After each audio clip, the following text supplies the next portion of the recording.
Good morning दोस्तों, मैं हूं विजय पूनिया और आप देख रहे हैं विजय एजुकेशन एंड न्यूज। मेरे साथियों, हम जो है इस प्रकार के शॉर्ट वीडियो के द्वारा भी आपको जो है हमेशा नए नए टॉपिक से रूबरू करवाते रहेंगे। और आज की इस क्लास में हम बात करेंगे पीजीआर के बारे में। प्लांट ग्रोथ रेगुलेटर क्या है, और साथ ही साथ प्लांट के अंदर जो मेरिस्टेमेटिक टिश्यू होते हैं उनके बारे में भी कुछ क्वेश्चन आपके सामने रखना चाहूंगा। आज की क्लास में क्वेश्चन बना बना करके और कुछ हेडिंग जानेंगे, तो सभी बच्चे इस क्लास को जरूर देखें। और जो जितने भी बच्चे जो बीएससी नर्सिंग, फार्मेसी और पैरामेडिकल की या नीट की तैयारी कर रहे हैं या प्रयोगशाला सहायक की तैयारी करना चाहते हैं, तो ये बायो का टॉपिक आपके लिए बहुत महत्वपूर्ण है। मेरे दोस्तों, सबसे पहले अपन बात करेंगे मेरी स्टेम की, यानी मेरी स्टेम क्या है। मेरी स्टेम को मेरे दोस्तों हम विभज्योतक कहते हैं, हिंदी में विभज्योतक। नाम से ही पता चल रहा है विभज्योतक। विभज्योतक का मतलब है विभाजित होने वाला उत्तक। मेरे दोस्तों, प्लांट में दो प्रकार के टिश्यू होते हैं। प्लांट में एक इस प्रकार का टिश्यू है जिसमें विभाजन की क्षमता एक निर्धारित समय के बाद समाप्त हो जाती है, जो आगे विभाजन नहीं दर्शाता। तो पौधे में पाया जाने वाला ऐसा टिश्यू जो विभाजन नहीं दर्शाता है उसे परमानेंट या स्थायी उत्तक कहते हैं।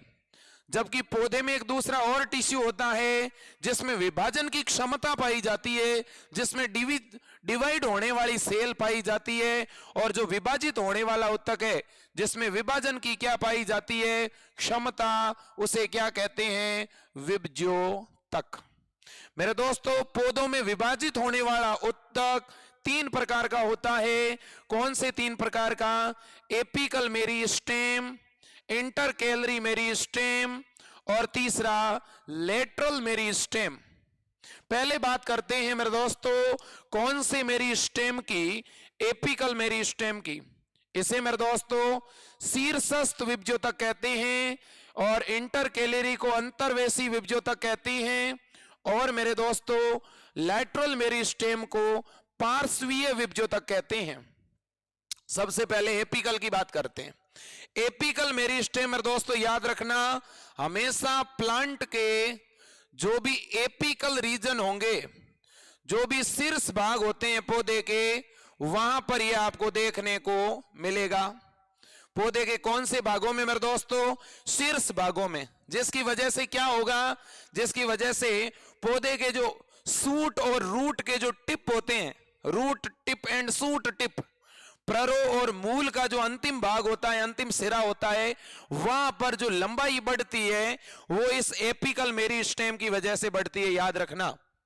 तो मैं लिखना चाहूंगा एक तो प्ररो और एक मूल, इन दोनों के शीर्ष के अंदर जो वृद्धि होती है वो इसी उत्तक के कारण होती है। क्वेश्चन क्या आ सकता है एग्जाम में? क्वेश्चन ये आएगा कि root tip and shoot tip की लेंथ के अंदर जो ग्रोथ हो रही है उसके लिए कौन रेस्पॉन्सिबल है? तो एपिकल मेरिस्टेम। अब बात करते हैं इंटरकैलरी मेरिस्टेम की। इंटरकैलरी मेरिस्टेम वो है जो मेरे दोस्तों यहां पर जब किसी भी एपिकल मेरिस्टेम के बीच में कोई परमानेंट टिश्यू आ जाता है, तो ऐसी परिस्थिति में जो मेरिस्टेम बीच में रह गया इसे इंटरकैलरी मेरिस्टेम कहते हैं।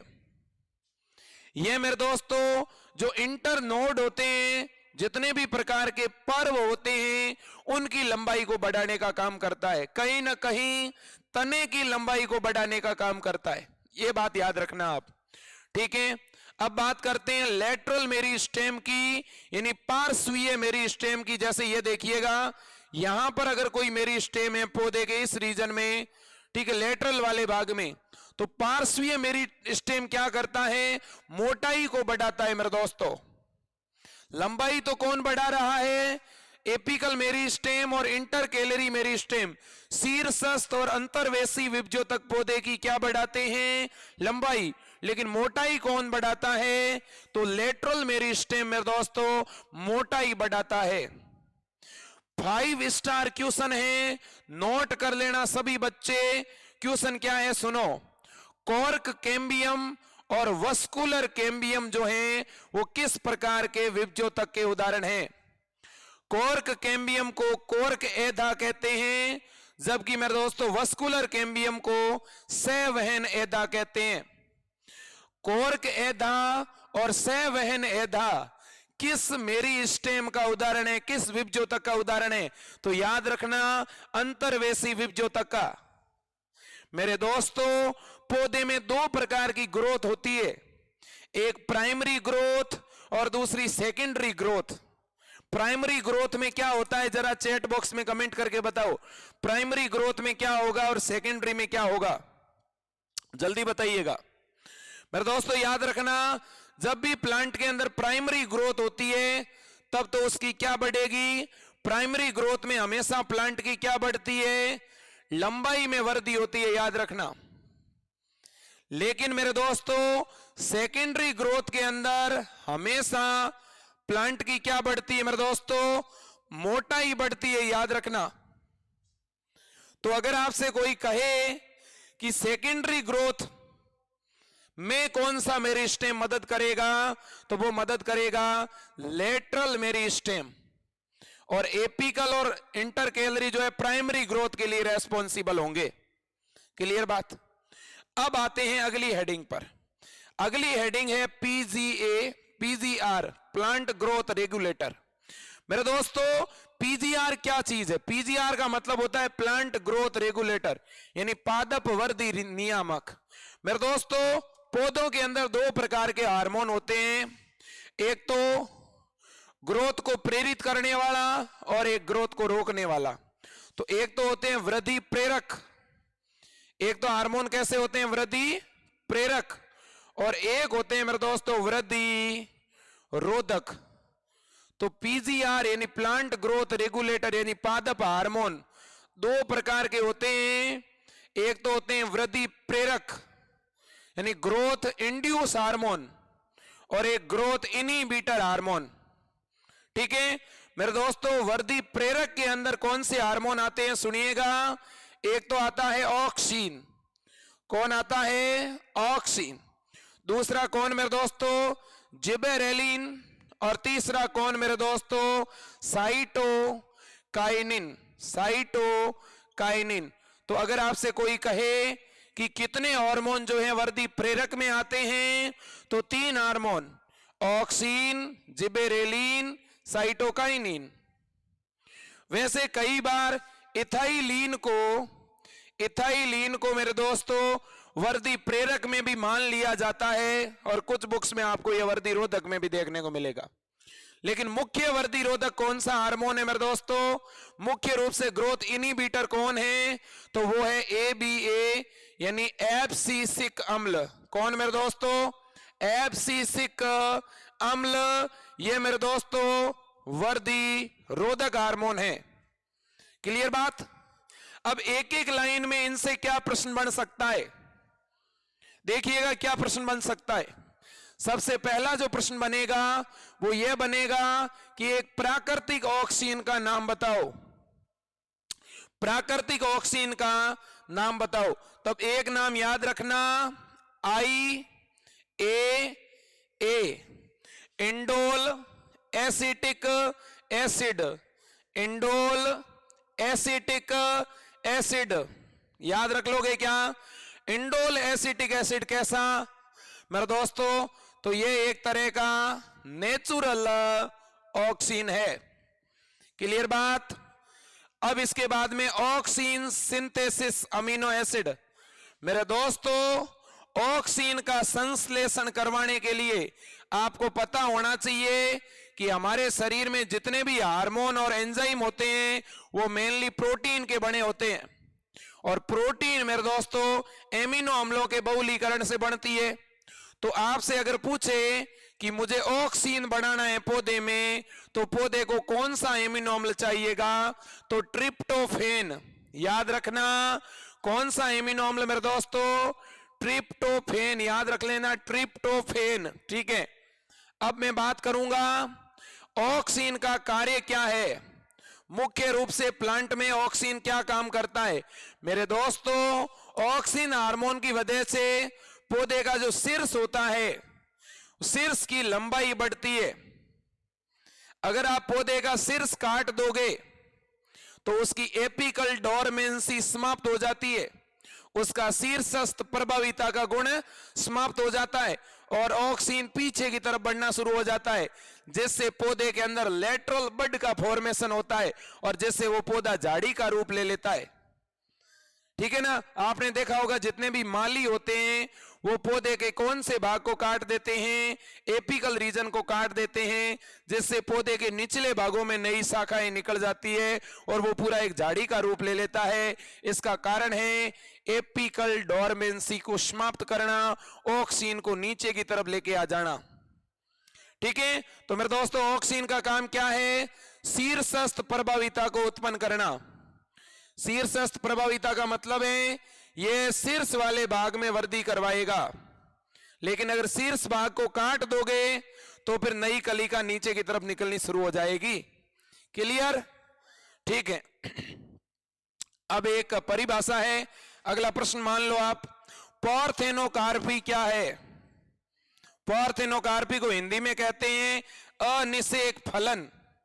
अनिषेक फलन का मतलब है मेरे दोस्तों, किसी भी पौधे के ऊपर में अगर कोई पौधा है उसके पुष्प के अंदर वर्तिका अगर लगी हुई है और मैंने उसके ऊपर ऑक्सीन का छिड़काव कर दिया, अब क्या होगा?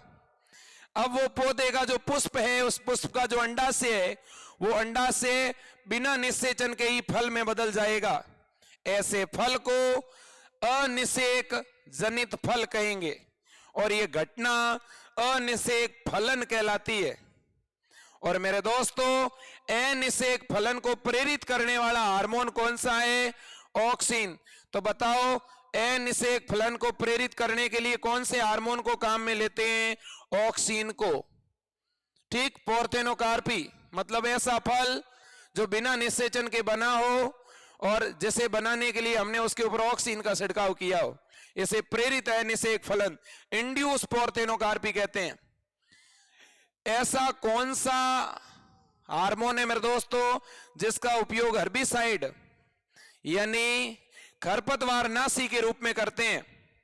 जो भी मेरे दोस्तों किसी फसल, कोई फसल का उत्पादन कर रहा है किसान और उसके साथ में कुछ घटिया किस्म के अवांछित बिना फालतू के पौधे उग जाते हैं, उन पौधों को हम नष्ट करने के लिए जो केमिकल डालते हैं उस केमिकल में ऑक्सीन होता है। कौन सा ऑक्सीन होता है मेरे दोस्तों? तो संश्लेषित ऑक्सीन होता है, सिंथेटिक ऑक्सीन होता है। 2,4-D और 2,4,5-T, ये दोनों नाम 5 स्टार मान लेना। कई बार आपके एग्जाम में इस तरह के प्रश्न आपको जरूर मिलेंगे मेरे दोस्तों, याद रखना। 2,4-D और 2,4,5-T ये दोनों पहले तो है क्या?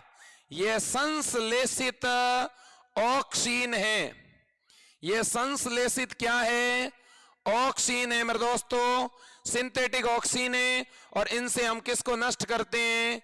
खरपतवार को। क्लियर बात? अगला प्रश्न मैं आपसे पूछूं उससे पहले सुनिए मेरे दोस्तों, जो साइटोकाइनिन है इसका एक पौधे में क्या काम है? सुनिए, साइटो शब्द का मतलब होता है सेल और काइनिन का मतलब होता है डिवीजन।